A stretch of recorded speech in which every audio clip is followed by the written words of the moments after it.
Welcome to Lisa the Joyful.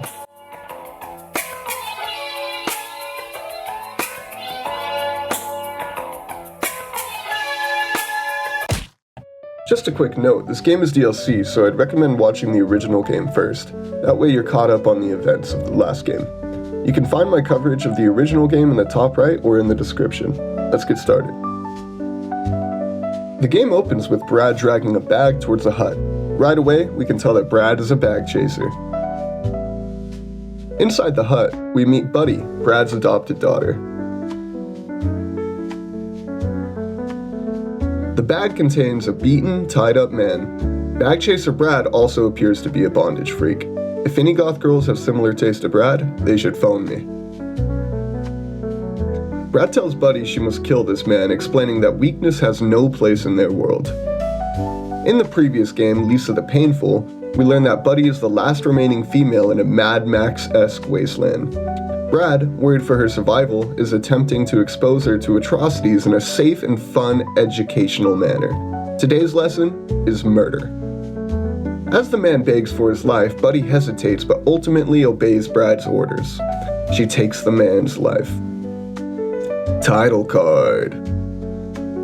This game picks up immediately after the events of Lisa the Painful. We open to find a joy-mutated Brad crawling towards Buddy, our protagonist for this game. Brad challenges us to a fight.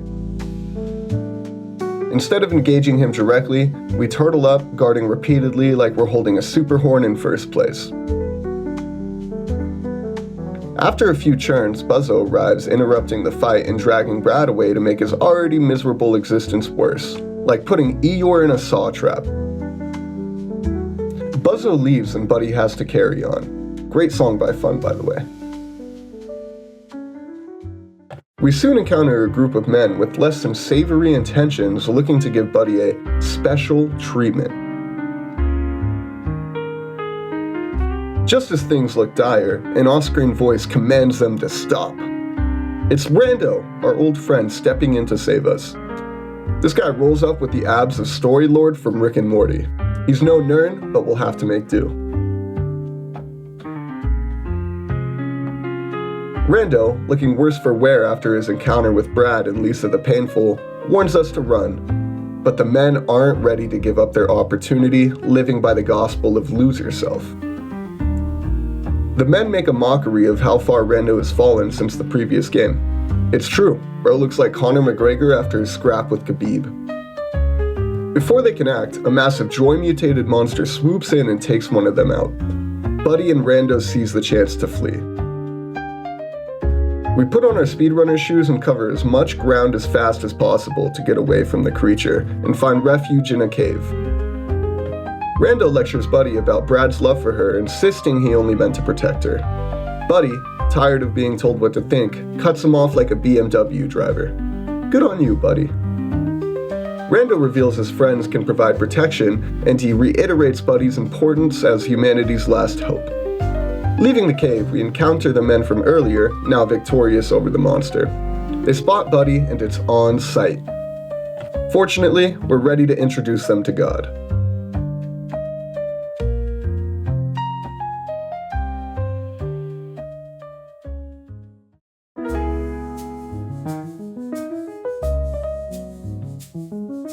Moving forward, we discover the List, a roster of Olaf's warlords. We find Rando's friends in their hideout, where we take a moment to rest. We experience this scene from Rando's point of view. Rando wakes up to his friends, and his first concern, Buddy. The men, trying to manage the situation, explain that they knocked out Buddy and tied her up to stop her from struggling. It seems that her Magikarp ran out of PP. Rando, still too weak to do much, attempts to crawl to Buddy, but collapses, blacking out on the floor, just like me at the family Christmas party. Good times. When Rando awakens, he finds Buddy has killed almost all his friends. Her refusal to be restrained has turned the hideout into a gruesome scene. Buddy would kill it in a horror movie. Buddy suggests they rest before ominously adding, "We'll get to work." We then enter a dream sequence from Buzzo's point of view. A younger Buzzo approaches Lisa, who turns to Buddy and asks if he's ready to play. Buzzo awakens, holding a bloodied Brad captive. Back to Rando and Buddy. Buddy declares her intent to rule Olaf, which means eliminating everyone on the list. Buddy is about to give Agent 47 a run for his money. Rando, who's desperate to prevent more bloodshed, tries to dissuade her, but Buddy interprets his concern as distrust, comparing him to those who've hurt her in the past. Reluctantly, Rando agrees to help her, heartbroken at what the world has done to her. 6 warlords remain. We arrive at the first area, and upon exiting a cave, we face a tall joy-mutated monster, who has the spinal integrity of Scoliosis' Patient Zero. It's a tough fight, but we manage to bring it down. Our next stop is going to be Lardy's land. Immediately, we're ambushed by 2 men with glorious beards. They remind me of Harvey from Epic Mealtime. Like Leek's triumphant win over Dawson in Friend vs. Foe, they fall relatively easy.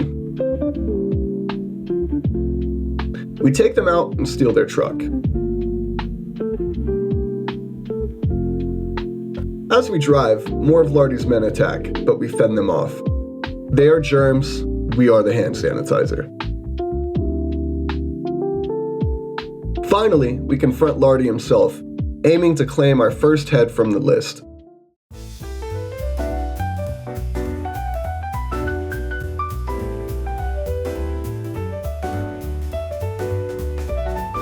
We let Rando go down early to revive him with full HP, then go on the offensive.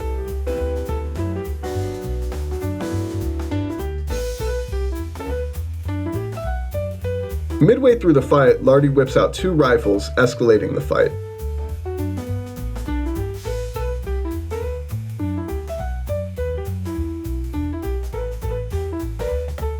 After several tense turns, we take him down.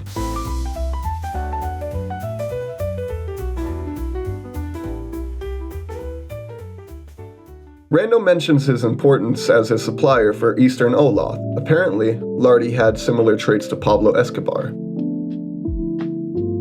Randy says Lardy's someone who helped many people with the shipments.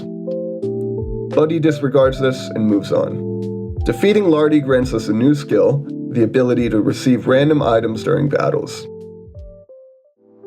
5 warlords remain.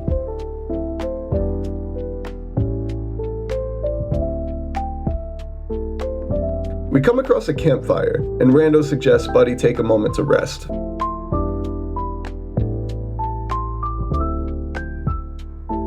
As she lies down, Rando starts talking about a safe place where she could just be a kid again, free from the horrors of their world.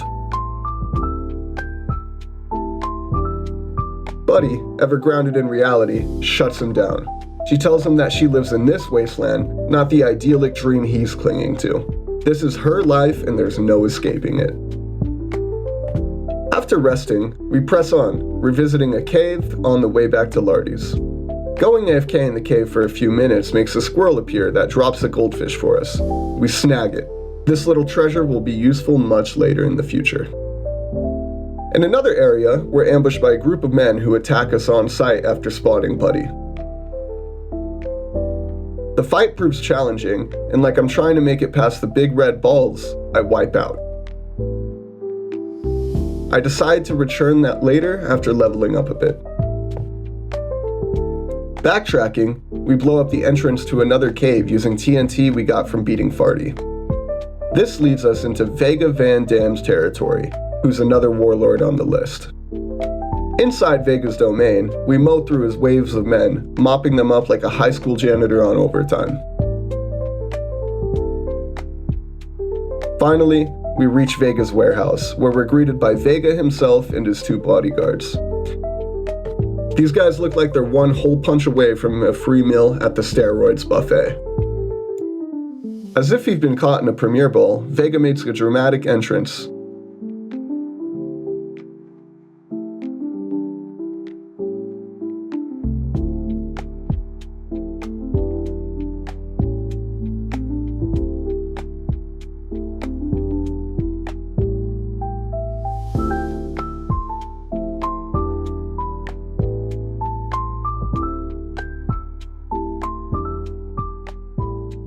the fight begins. We focus our efforts on his bodyguards first, keeping them bleeding and burning to chip away at their HP every turn. Vega, too full of himself to take us seriously, does not attack us much. Unfortunately, some bad RNG, and definitely not a skill issue on my part, leads to a game over. On the second attempt, I focus one target more effectively, taking out one bodyguard at a time. With both of them down, Vega is left alone.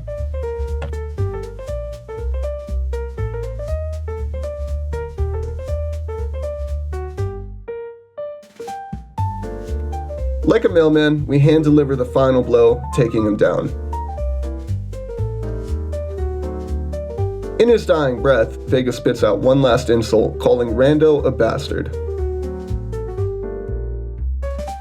Defeating Vega earns Buddy a new skill, a chance to blind foes, making their attacks less accurate.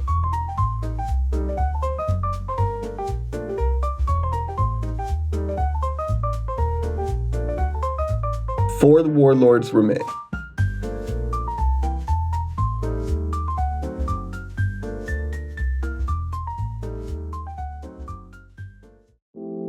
We revisit the campfire from earlier, and Rando offers to watch over Buddy while she rests. As she tries to sleep, Rando, not understanding how sleep works, begins talking. He admits he's running out of options, referencing his desperate desire for peace.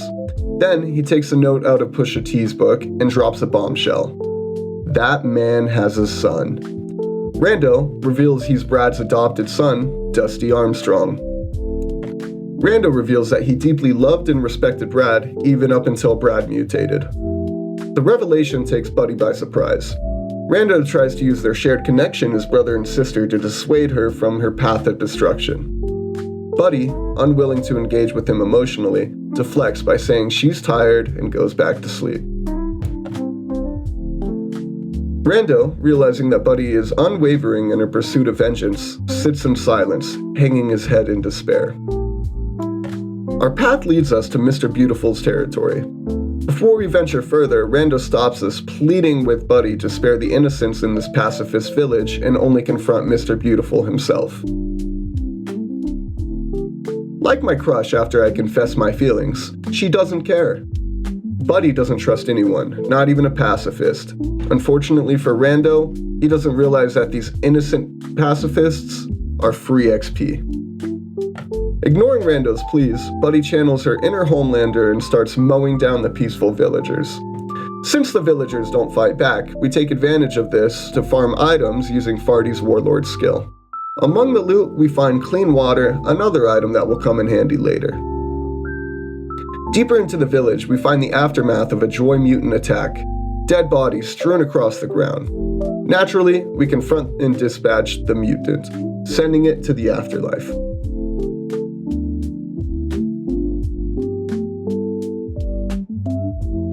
Finally, we reach Mr. Beautiful. He recognizes Rando and questions why Buddy, wielding a sword, has come into his peaceful land. Rando, full of guilt, apologizes for what's about to happen. Buddy attacks.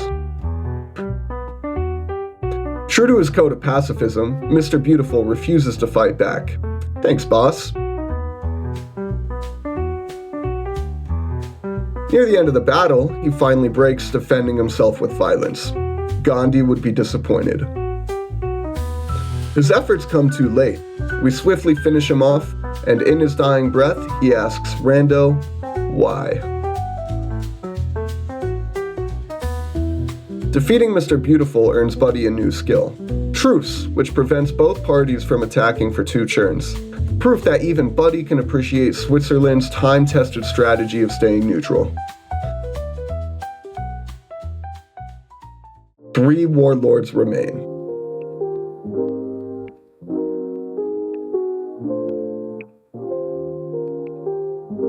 A small but poignant detail, as each warlord falls, Olaf descends further into chaos with more bodies and destruction littering the land.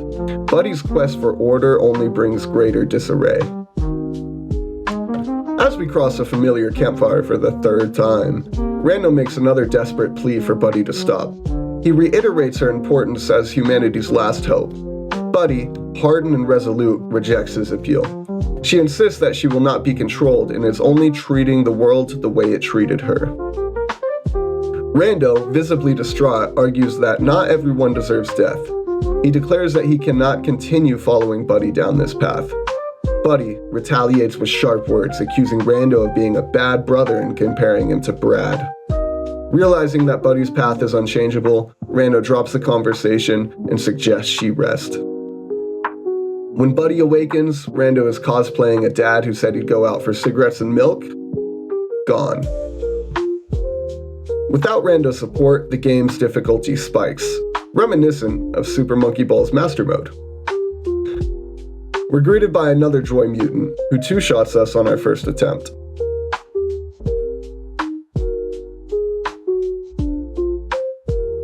On the second try, we make significant progress but accidentally press escape, resetting all our progress.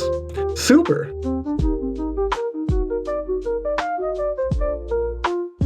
Finally, on the third attempt, we defeat the mutant after a grueling fight. This grants us access to Hintland, where we find a Hint mask. Donning it transforms Buddy into a look-alike of Terry Hintz from the previous game. Using the mask, we approach a similarly dressed man who finds our fashion choice offensive and gives us Ipecac in disgust, another item to save for later. We make our way through another area and pick up some more TNT. We then proceed to Dice Mahone's territory. The area is littered with dead bodies and swarmed by his goons. A little further in, we walk into a room, and like a bathroom at Burning Man, we have two men waiting for us. These enemies hit hard, and with Buddy fighting solo, they overwhelm her, leading us to another game over.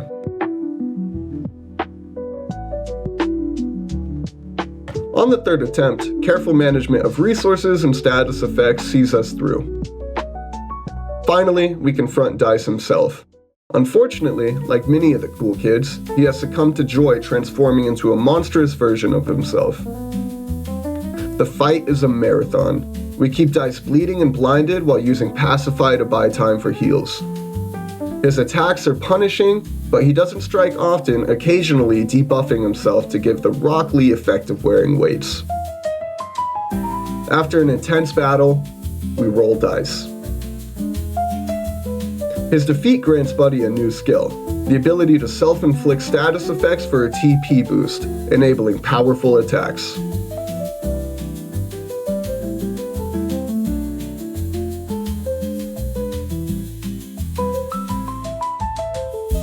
Two warlords remain.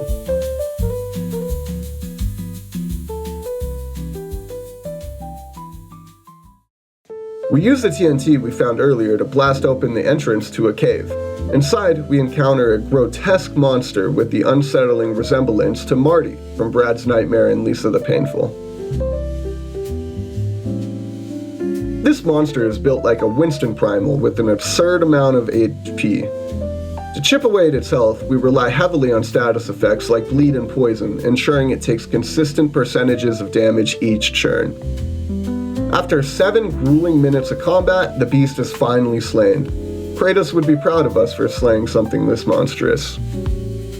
Defeating the beast unlocks access to a hidden area with a lone hut. Inside, we descend a series of cloth ropes, eventually reaching the 12th one. There, we hit a punching bag exactly 19 times, unlocking a secret room. It's possible that the numerical values of the trapdoors in the punching bag are a reference to a Bible verse. The secret room reveals several thugs wearing joy masks. Among them, we find one to take for ourselves. Next, we head into Big Lincoln's territory, where we face off against his men, towering guys who look like they got moon shoes underneath their pants. Luckily, they don't hit very hard, so we make quick work of them.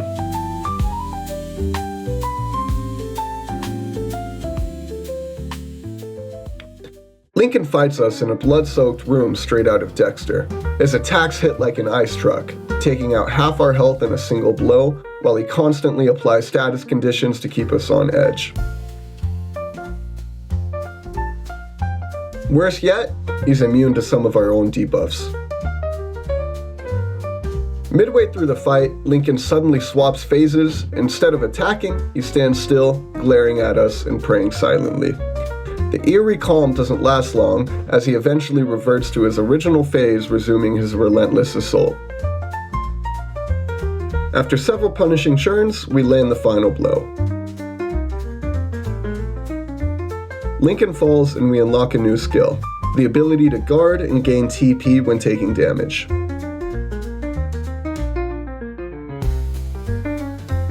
One warlord remains.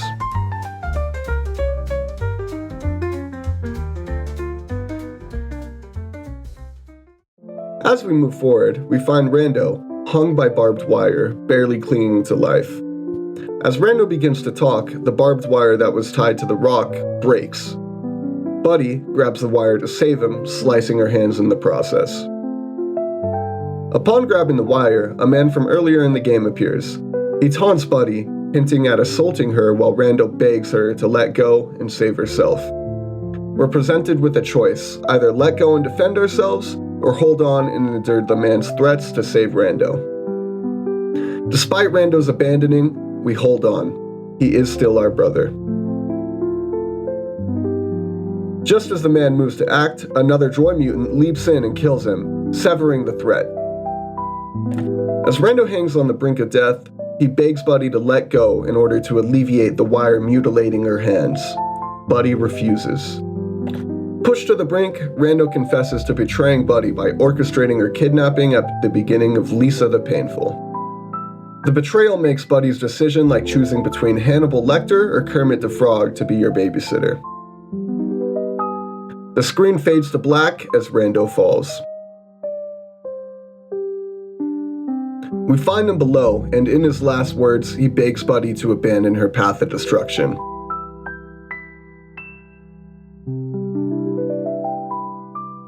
Buddy, unmoved, makes it clear that nothing will stop her. She ends Rando's life, finishing what Brad started.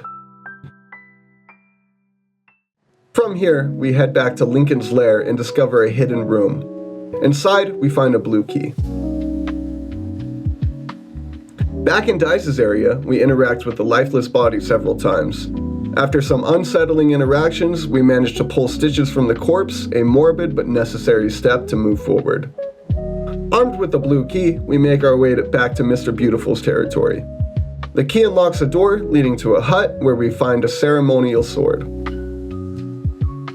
We climb a nearby mountain and stumble upon a sweet note from Dingaling, the game's creator. The note thanks the fans for their support. Hell yeah, Dingaling. To the right, we find a giant middle finger, because of course we do. Thanks, Dingaling. Channeling our inner Samurai Jack, we use a ceremonial sword to chop off the middle finger. The sword shatters upon completing the task. We head to the area where we found TNT earlier and sneak into a hidden cave. On the left, we uncover a green helmet, while on the right, characters pay homage to Widdly to Diddly, the genius behind the game's music. Sadly, W2D's character took his own life in the previous game after being a one-man rave. Shout out to Diddly for an incredible soundtrack. Returning to the area where we picked up the Joy Mask, we meet Thule, a character who calls us cute before awkwardly apologizing, which pretty much sums up my experience when talking to females. Buddy, unimpressed by his lack of fighting skills, pushes him aside with cold indifference. Our next destination is Cindy Gallo's domain. To reach him, we navigate a treacherous tunnel reminiscent of an Indiana Jones adventure. Along the way, we encounter a Joy mutant, which we defeat with some effort.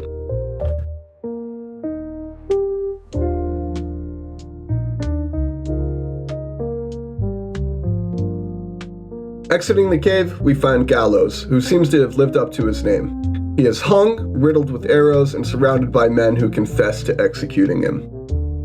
The men attack us in a 4v1 battle. Thankfully, we employ the Rakis vs. Jev strategy and use blind status effects to make this fight manageable.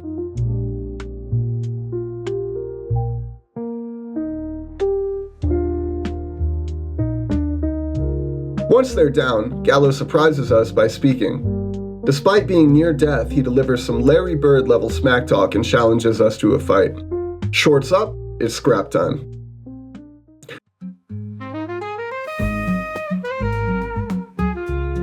Though he hits hard, Gallows' attacks are infrequent, making him a relatively easy opponent.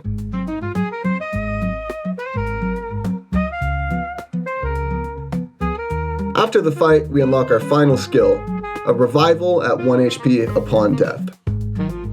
The list is complete.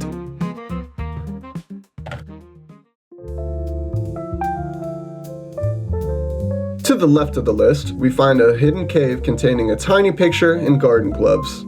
With these items, we unlock the Buddy's Hallucination secret. Backtracking to Tooley's location, we find he's joined Gallows, hanging 10 like Chicken Joe. Re-entering the secret area, we interact with the Lone Flower, transporting us to a pink-toned realm filled with statues representing figures from Buddy's life. To progress, we destroy the statues in a specific order: Sticky, Buzzo, Rando, Brad, Yato, Marty, N-Piece 1, and N-Piece 2. Finally, we interact with the Lisa statue, which references a poem from the previous game. No friends, no father, no brothers, no mothers. Just me. The statue vanishes, and we place the collected key items on the empty pedestals. A door appears on the list.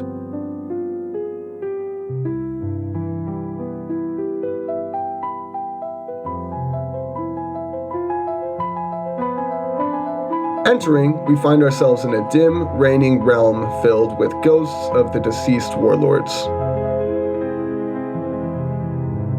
In this battle, we cannot attack. Instead, we rely on sleep bombs and pacification to stall.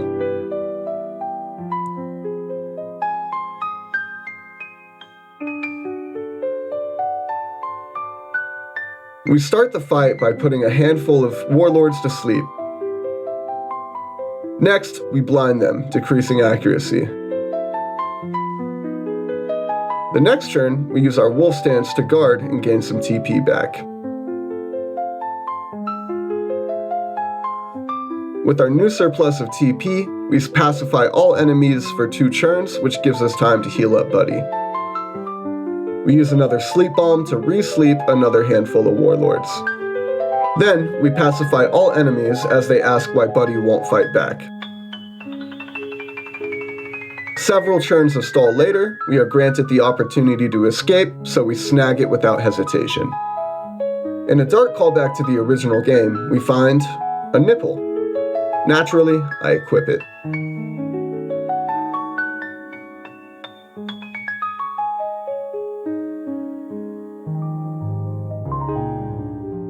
Returning to the list, we see visions of Brad and Rando watching over us, and glimpse into how Olaf has descended into anarchy without its leaders.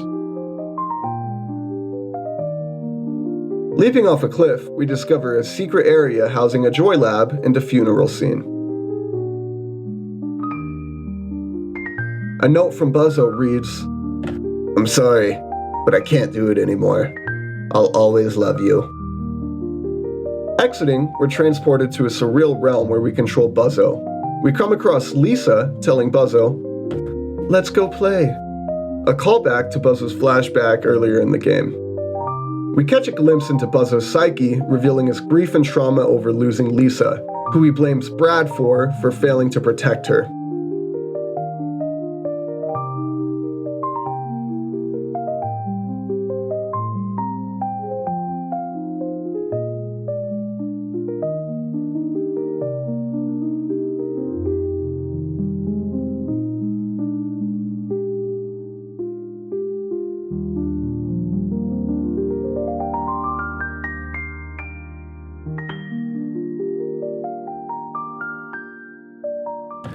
In an epiphany-like moment, Buzzo frees Brad from his bindings, symbolizing his readiness to let go of the past.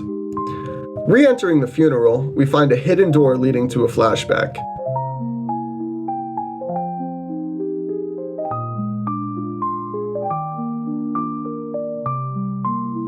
To the left, we encounter Brad's childhood friends discussing him. They lament his regret over Lisa's passing and wish they could have done more. They question whether they were good friends, especially after betraying Brad and kidnapping Buddy in the previous game. Despite everything, they express respect and sorrow for him. Moving right, we see eerie, childlike versions of Brad jumping around his childhood home. Further along, we find Buzzo and Rando as children. Buzzo talks to Rando about martial arts and self-defense. Inside Brad's childhood house, we briefly glimpse his grown friends surrounding Lisa before they vanish, leaving her alone. Interacting with Lisa grants us a heart. Sweet. Upstairs, we find Rando's face mounted on a wall. He shares a heartfelt conversation with Buddy about his hatred for violence and belief in following his own path before disappearing. In Brad's room, we check under his bed and find a human child skull. The dialogue chillingly states that staring at it long enough feels like peering into a mirror.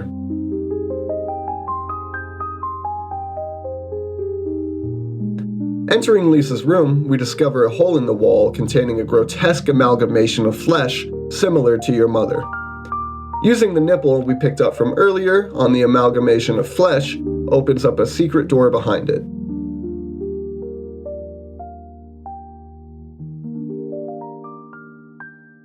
Through the door, we're transported to a completely white room filled with flowers. In the room, a single differently colored flower catches our attention.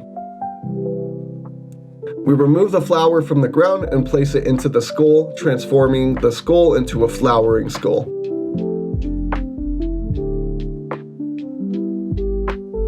Returning to reality, we head back to where we killed Rando and see a vision of Brad. Touching the vision causes him to fade away.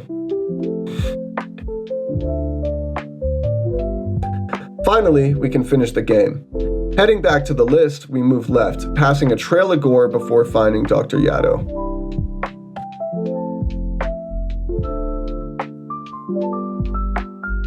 He questions why Buddy hasn't turned into a Joy mutant yet, and walks away, leaving us to face his Joy mutated beast.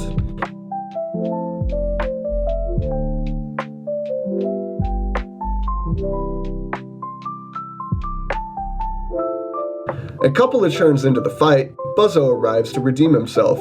He reveals that Yato possesses a vaccine capable of stopping Buddy from mutating.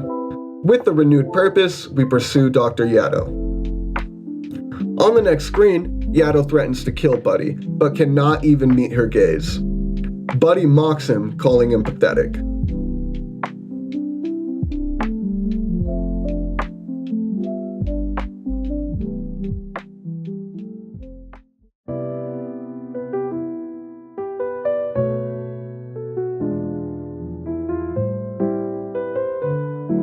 As we attack the beast Yato is perched upon, it transforms into a more emotional form. A vision of Rando appears holding a singular flower. As the beast falls, Rando wishes her sister good luck, his voice fading as we awaken in a pink-toned realm filled with flowers.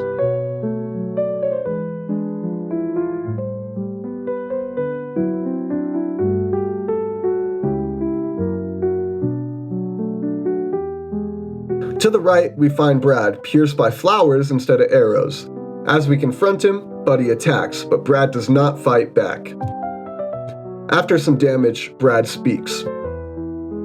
Buddy. Yup, Buddy. That's the best I could come up with. Well, it's simple. You're my little buddy. I always called you that when you were a baby. I guess it just stuck. Brad and Buddy. It sounds good to me. We then see a joy-addicted, emotionless Brad. He mutters, "Stop! Don't call me that. I don't like it. My name is Brad, okay? Call me Brad." Next, Dad Brad, garnished in makeup, snarls, "What? A boy named Dusty? Who told you that? What did I tell you about asking questions, you idiot? Don't you dare go near your uncles again, you hear me? I have no son, never did." Finally, Broken Brad speaks, delivering the hardest hitting lines. You have to know this, buddy. I was completely lost before I found you. You made me feel things I've never felt before. You showed me what love really is. And that's why when I look into your eyes, it's the scariest feeling in the world. It's why I'd buried myself so deep into the darkness. But I promise you, I tried so hard to fight it. I tried. And no matter what, I really did love you with all my heart. I'm so sorry I failed you, buddy. I miss you so much. Brad fades away, and we're thrust back into reality.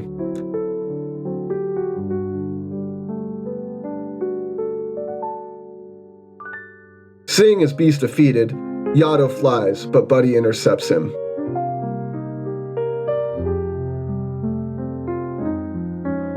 He claims to be her biological father before a sword strikes him down.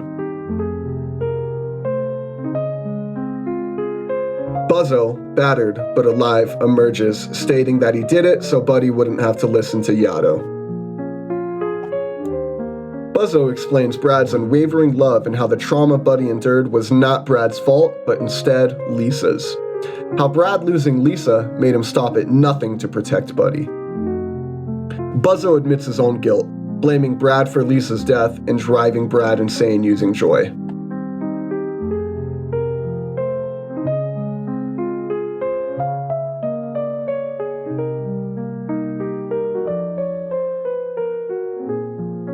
As he reflects, Buddy questions and mocks him for being pathetic, revealing how hardened she has become. Her words cut deep, unraveling Buzzo's psyche, tearing him apart from the inside. Buddy accuses Buzzo of making Brad into a monster and preventing him from finding peace. She compares Brad's pain to Buzzo's, stating that Buzzo has never felt true pain. She talks about how Brad worked to find purpose and provide love, despite all of his flaws. How Brad fought for a chance to be better, despite knowing that fighting would be the most painful thing he could ever do. After everything, Buddy understands how much Brad truly loved her.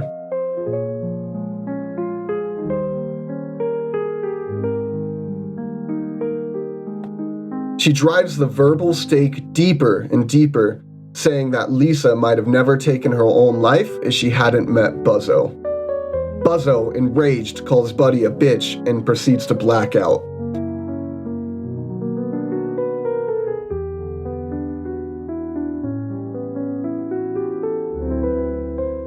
Maniacal, Buzzo transforms into a joy mutant, forcing Buddy into a fight.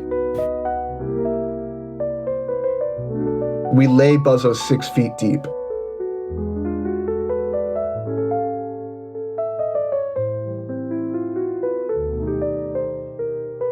After the fight, Buddy struggles to convince herself that she's fine, even though her pain is evident.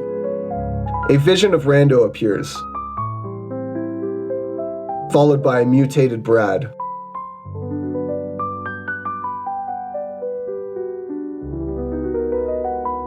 Rando's vision speaks to her, saying that they've held her back, that she is a god and they worship her.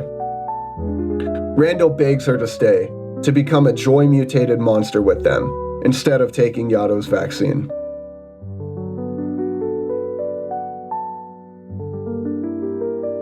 Ultimately, Buddy chooses to leave them and takes the vaccine, rejecting them. The game ends.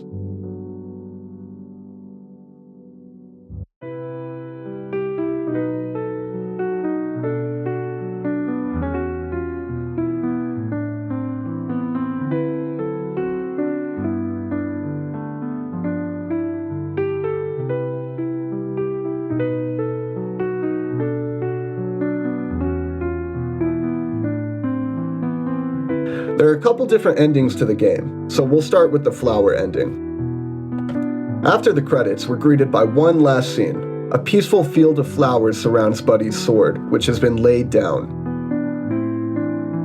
The screen slowly shifts to the right, revealing Buddy sleeping in her old pink poncho, cradled by a mother-like figure amidst flowers.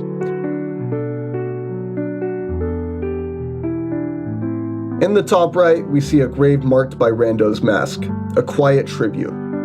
Has Buddy finally found peace?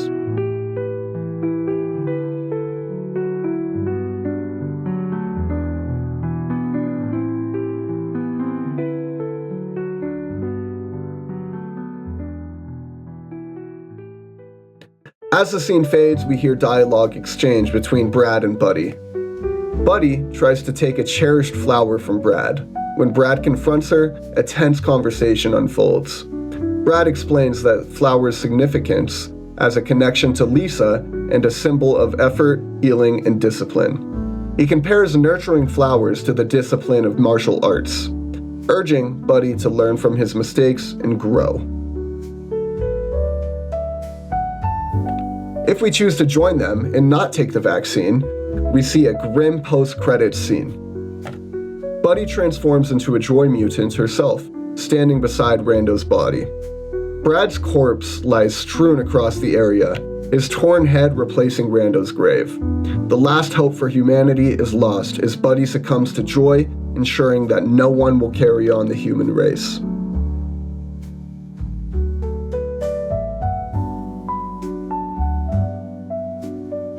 If we choose to leave them without doing the secret ending with the flowering skull, the ending shifts. Buddy takes the vaccine and lays her sword down once again. An older Buddy appears, holding Yato's trumpet, controlling the Joy mutants. Brad's vision remains by her side, though likely a hallucination.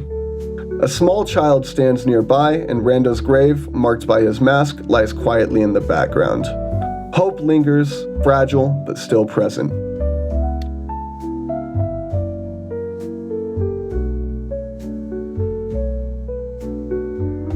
There's also some additional epilogues based on what you do before you find your ending. We'll start with the Yato epilogue. This dialogue flashback shows Yato speaking with an unknown figure, coldly describing Buddy as a mere tool for his vision of domination. He dismisses the other person as obsolete, emphasizing his manipulative, megalomaniac nature. In the Marty epilogue, a dialogue flashback shows Marty mocking Brad's desire to be strong. Instead of supporting Brad, Marty forces him to drink alcohol, framing it as the path to toughness. Despite initial resistance from Brad, he eventually complies.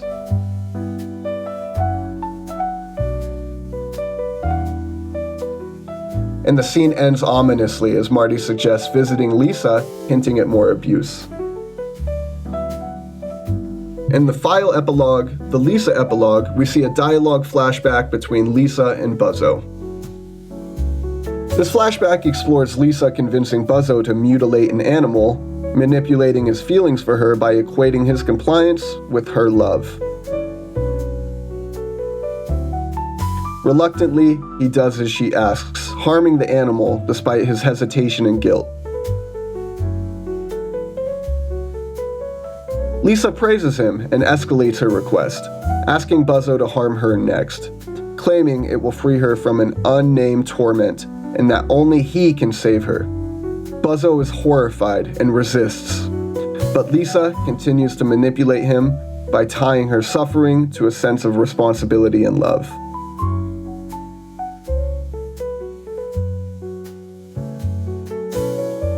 Well, that's the entirety of Lisa the Joyful. I hope you guys enjoyed my breakdown, my playthrough of the game. I did a playthrough of Lisa the Painful. If you haven't already watched it, go watch it. It's a pretty good game. And again, thank you for watching. You guys are the GOATs. I love you. Mwah.